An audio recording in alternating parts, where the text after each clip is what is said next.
पूरे विश्व में उनके नेत्र हैं, वो देख रहे। मतलब एक छोटा सा अणु भी वो भगवान की दृष्टि से बच के नहीं जा सकता, सब भगवान देख रहे हैं। कितने सुख की बात है कि हमें भगवान देख रहे हैं। अवश्य आप ऐसा दृढ़ विश्वास करें तो आपको कभी प्रतिकूलता का मुख नहीं देखना पड़ेगा। आपको भगवान देख रहे हैं तो बोले कभी प्रतिकूलता का मुख नहीं देखना पड़ेगा। क्यों? क्योंकि जब आप ये देखोगे कि श्री भगवान देख रहे हैं तो आप पापाचरण नहीं करोगे। सच्चा उपासक वही है जो हर समय देखता रहता है कि भगवान देख रहे हैं। दो शिष्य बनने के लिए एक संत भगवान के पास गए, उनका हम आपके शिष्य होना चाहते हैं, कंठी भी लाए, माला भी लाए, दे दीजिए। हाँ ठीक। 2 तरबूज मंगाए और कहा जाओ इन 2 तरबूजों को अलग अलग ले जाओ और ऐसी जगह इसको अमनिया करो, काटो जहां कोई देख ना रहा हो। एक गए, थोड़ी देर में काट के आ गए। महाराज जी बोले उसको भी आ जाने दो। वो शाम तक फिर आए समूचा लेके। तो उनका भाई आपने तो बहुत जल्दी अमनिया करके ले आए। बोले हाँ, एकांत में गए, जंगल था आसपास, देखा कोई नहीं था, अमनिया किया ले आए। क्यों भाई तुम्हें एकांत नहीं मिला? बोले महाराज जी मैं जहां देखता तो मुझे लगता भगवान तो देख ही रहे ना। आपके वचन थे कोई ना देखे, तो भगवान तो देख रहे ना। मुझे कोई ऐसी जगह नहीं दिखाई दी कि जहां भगवान ना देख रहे हो, इसलिए आपकी जो आज्ञा थी कोई ना देखे, तो इसलिए मैं नहीं काट पाया। तो उनसे कहा तुम तरबूज खा लो और जाओ। और उससे कहा तुम आओ, तुम्हें हम दीक्षा देते हैं क्योंकि तुम इस बात के अधिकारी हो। वास्तविक परमार्थ का पथिक वही है जो सर्वत्र ये बात देखता है कि भगवान मुझे देख रहे हैं। जिस प्रेम से भगवान अधीन होते हैं वो प्रेम केवल नाम से प्रकट होता है। उस प्रेम का पर्यवसान कहीं और ना होने पावे, ये सूक्ष्म बात है। जब आप भजन करोगे तो आपके हृदय में एक आनंद उमगन होती है, और अगर उसको संभाल नहीं पाए तो वही काम में नाना प्रकार के भोगों में वो फिसल जाएगी। इसीलिए साधु संग रूपी बाढ़ अत्यंत आवश्यक है। जब साधन की उमगन में हृदय द्रवित होने लगे भजन के प्रभाव से, तो बाहर से आपका स्वभाव कड़ुआ हो जाना चाहिए, उदासीन हो जाना चाहिए, गंभीर शांत। दूसरे को लगे कि हर समय जलता रहता है क्या, कैसे देखता है, ऐसा लगना चाहिए। गंभीर शांत, कोई बात जी, हिम्मत न पड़े किसी की आपसे परिचय बनाने की, ऐसा स्वभाव बनाना चाहिए। ये हम एकांतिक बात अंदर की कहते हैं।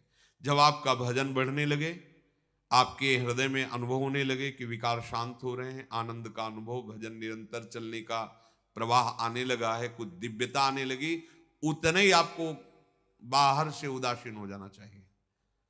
बिल्कुल व्यवहार में ऐसा साबित नहीं करना चाहिए कि आप बहुत सरल आदमी हैं, आप बहुत बिल्कुल नहीं।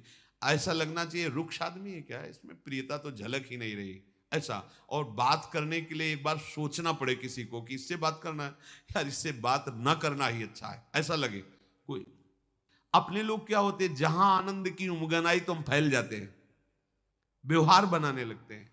आई हुई भोग सामग्रियों की भजन तो चल ही रहा है, इसको भी बस वो भजन को छीन करने लगता है। कहीं ना कहीं वो द्रवित हृदय, जैसे मोम होती है ना, द्रवित हो जाए, कोई भी छाप लगा दो, ऐसे ही भजनानंदी को बहुत सावधान रहना चाहिए।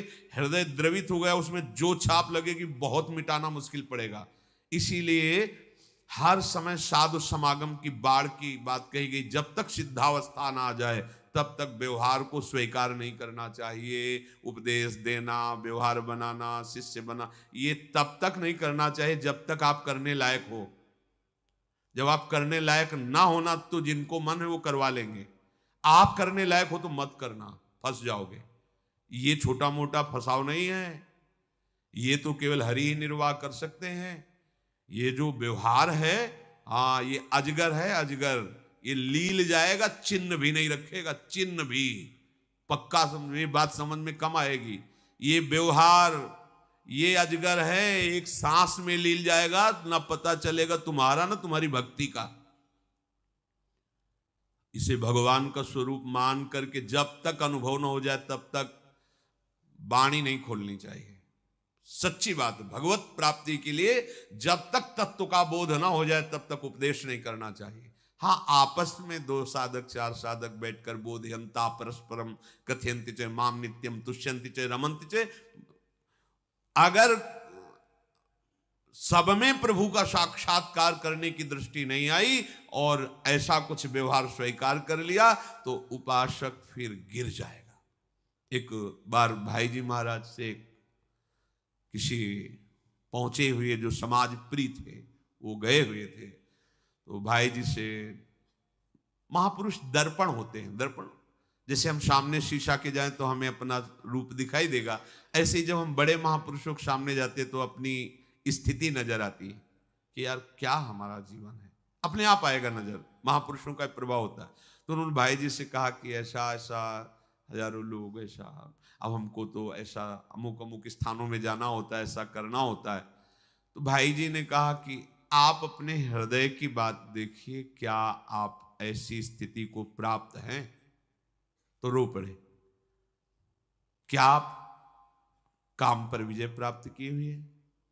क्या आपके ऊपर किसी तरह की मान प्रतिष्ठा का प्रभाव नहीं पड़ता है? रो पड़े कि भाई जी ऐसा तो नहीं। तो बोले हमारी प्रार्थना है आपसे हाथ जोड़कर कि ये मीठी छुरी से अपना गला मत काटिए, ये जो पैर छुआना है, जो प्रशंसा है, ये जय हो जो है ना, ये जहर है, जहर साधक की साधना को चौपट कर देता है। इसलिए जब तक भगवत साक्षात्कार ना हो जाए तब तक इस व्यवहार की तरफ कदम नहीं बढ़ाना चाहिए।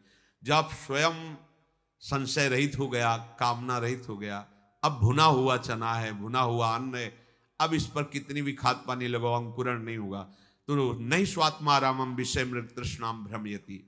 इसलिए उपासक को नाम जप से प्रेम, और उस प्रेम का पर्यावसान केवल आराध्य देव में, जब तक आराध्य देव में आपका प्रेम समर्पित ना हो जाए, सबकी ममता ताग बटोरी, मम पद मनहि बांध बर डोरी, तब तक बहुत सावधान रहना चाहिए उपासक को। जगत के किसी भी व्यक्ति से, वस्तु से हमारा प्रेम ना होने पावे, यह अध्यात्म है, भगवत मार्ग। बड़ी चतुरता की बात है इसमें। सब जीवन सो प्रीति आदेश है, पर रीत निवाहत आपनी, श्रवण कथन प्रतीति, यह जो कृपा हरिवंश की। आपको व्यवहार सबसे प्रेम का करना है, पर किसी से प्रेम ना होने पावे, यह बड़ी बात है। सबकी सेवा करनी है लेकिन ममता ना होने पावे किसी से भी। अगर ये बात नहीं रही तो फिर ये बात सिद्धों में होती है। इसीलिए कहा गया कि व्यवहार में सफलता उसी को प्राप्त होती है जिसने अपने जीवन का लाभ ले लिया है। लाभ अर्थात भगवत तत्वबोध हो गया, अब उसे कोई कहीं फंसा नहीं सकता, क्योंकि फंसने वाली जो चीज थी वो राग था, वो कामना थी, वो भोग वासना थी, वो भगवत साक्षात्कार से मिट गई। अब तो सब में भगवत स्वरूप मान करके भावना में डूबा हुआ व्यवहार करता है, करता हुआ भी वो नहीं करता है, करता हुआ भी वो नहीं करता है, क्योंकि करता जो था वो प्रभु में लीन हो गया है। अब जब तक करता है तब तक भोगता है, जब करता ही नहीं, भोगता ही नहीं, तो वो भगवत स्वरूप है। अगर आपने अपने प्रेम को अपने आराध्य देव में समर्पित नहीं किया और व्यवहार में उतर गए तो शब्द याद रखो, विश्वासघात हो जाएगा आपका अपने साथ, निराशा आ जाएगी, स्वार्थपरता आ जाएगी और मलिनता आ जाएगी, नृशंसता।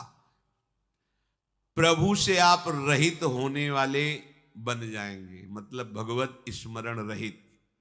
ये बड़ी बात है, छोटी बात नहीं है, और बड़ी ऊंचाई से इस वृत्तियों में घसीट जाता है उपासक। इसलिए जब तक देखो लोमस जी ज्ञान का उपदेश करें, काकभूषण जी कह रहे हैं कि हम तभी बात आपकी सुनेंगे जब पहले भर नेत्र भगवान श्री राम को देख लेंगे, जब उनके चरणारविंद का दर्शन कर लेंगे तब हम आपकी बात सुनेंगे।